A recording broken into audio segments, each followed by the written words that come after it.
The Church of Our Lady Before Teen. Construction began in 1380 to replace another chapel, but it didn't specify the end date. Duality is also apparent in the structure, with two towers, and one is thinner and taller, the left one which is named Eve, and the right tower which is shorter and wider and named Adam. Astronomical clock. The clock tower started taking time in the 15th century. According to legend, clockmaker Hanush was blinded upon completion of the clock by the prince, due to the prince's fear that Hanush would recreate his masterpiece in another city.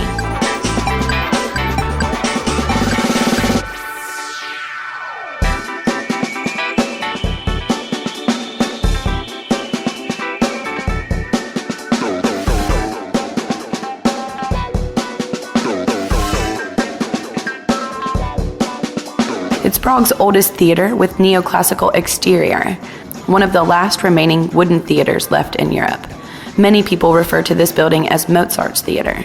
Mozart lived under the Austro-Hungarian Empire, which was comprised of 4 key towns: Vienna, Budapest, Salzburg, and Prague.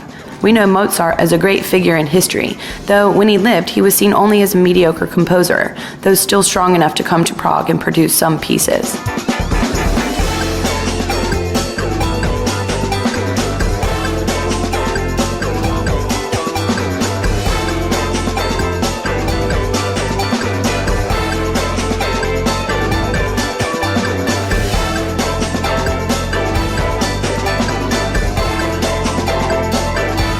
The monument to Emperor Francis was built in 1850 in Neo-Gothic style in memory of Great Ottoman Emperor Francis I.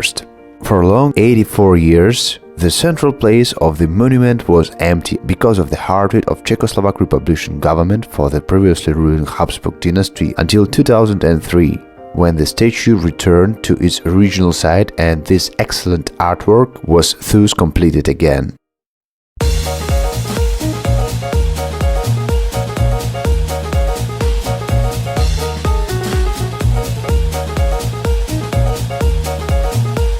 The National Theatre. This theatre was built in with help and money of Prague citizens. Disaster struck on August 12, 1881, just days before the planned opening, when the fire ravaged the building. It took just 6 weeks to collect sufficient funds to rebuild the theatre, and it finally opened in 1883.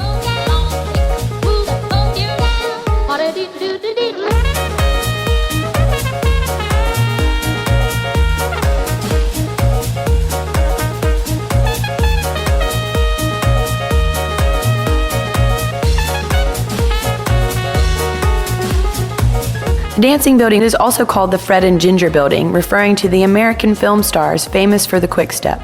There are no right angles in the building.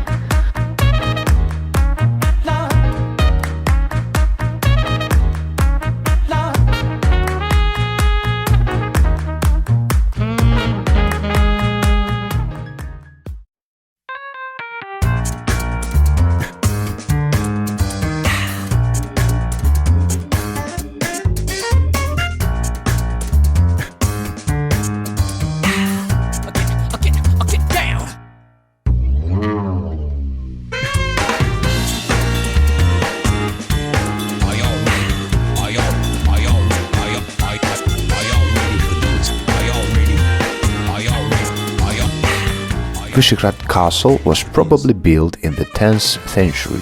It sits on a hill overlooking the Vltava river. Local legend holds that Vysehrad was the location of the first settlement which later became Prague, though thus far this claim remains unsubstantiated.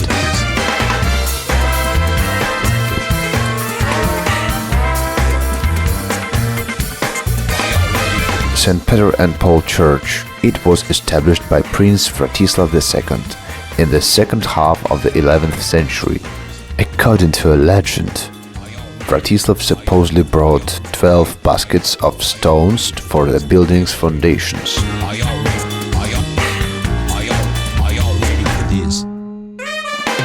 The church was rebuilt many times. Last time it was in 1885. And the interior, how we see it today, is decorated in an unusual yet beautiful Art Nouveau style.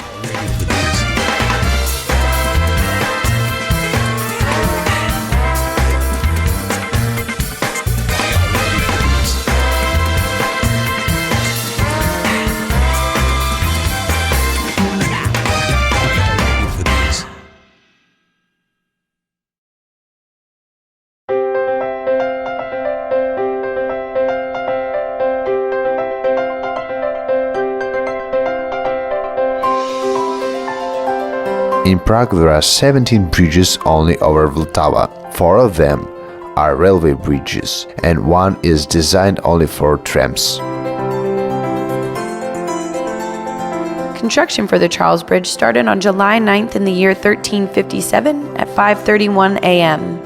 This ties in with numerology, with the idea that if you build on odd numbers, your structure will last longer.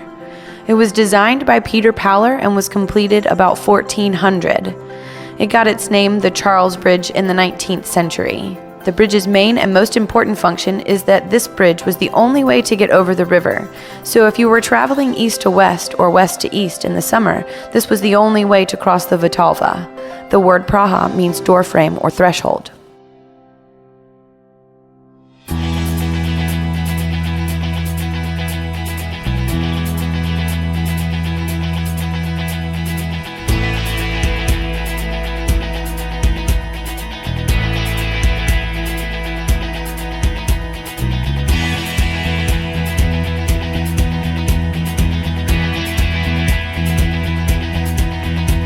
Karlova Náměstí is one of the largest squares in the world and very likely to the largest medieval square in Europe. The square is now one of the main transport hubs of the city center.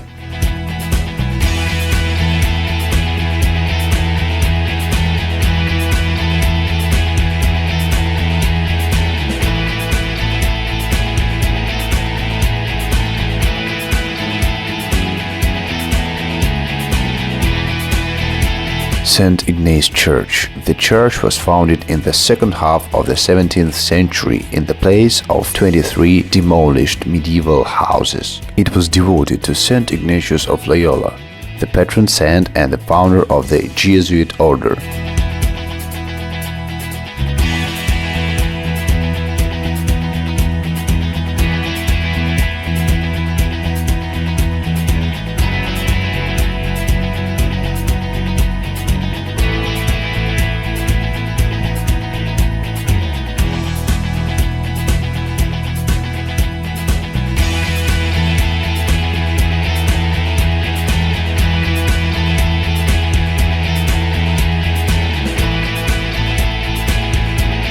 Wenceslas Square is one of the main city squares in the center of the business and cultural communities in the new town of Prague. Many historical events occurred there, and it is a traditional setting for demonstrations, celebrations, and other public gatherings. The main museum building is located on the upper of the Wenceslas Square and was built in 1888. The building was damaged during the Second World War by a bomb, but collections were not damaged because they had been moved to the other storage sites. The museum reopened after intensive repairs in 1947, but the main facade got numerous holes in set stone pillars and plastered by strong Soviet machine gun and automatic machine gun fire. Despite the general facade repair, damage still can be seen.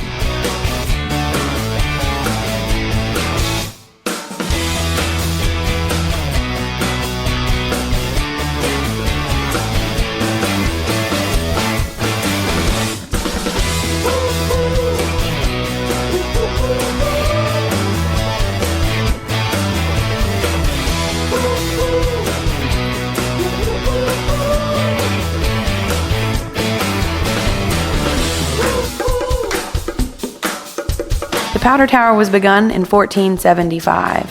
It's one of 13 original gates. Now only 2 remain.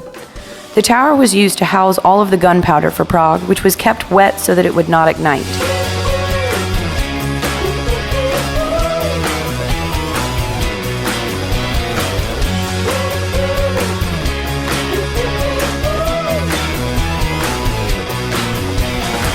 The Czech cubists, who were influenced by artists such as Picasso, sought to allow the material that buildings are made from to be their own decoration and used distinctive angular shapes to accomplish this goal.